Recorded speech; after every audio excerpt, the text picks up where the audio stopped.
আসসালামু আলাইকুম ভিউয়ার্স, আজকে দেখাবো মেহেন্দি হেয়ার প্যাক বানানোর রেসিপি। তো এর জন্য এখানে প্রথমে আমি মেহেন্দি পাতা নিয়েছি, চা পাতা নিয়েছি আর অ্যালোভেরার জেলটা নিয়েছি। আমি লেবুর রস দিয়ে দিব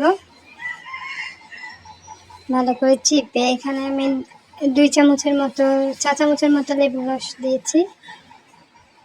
আর এখন দিয়ে দিব এর মধ্যে মেথি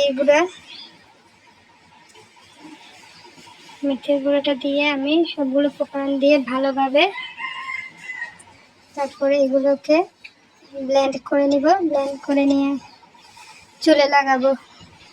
আর আমার যেহেতু প্রচুর পরিমাণে চুল পড়ে, তার জন্য এখন বাধ্য হয়ে এটাই করতে হচ্ছে আর কি। আপনারা চাইলে ঘরে থাকা উপকরণ দিয়েই চাইলে এরকম হেয়ার প্যাক বানিয়ে মাথায় দিতে পারেন। এতে কিন্তু চুল পড়া অনেকটা কমে যায়।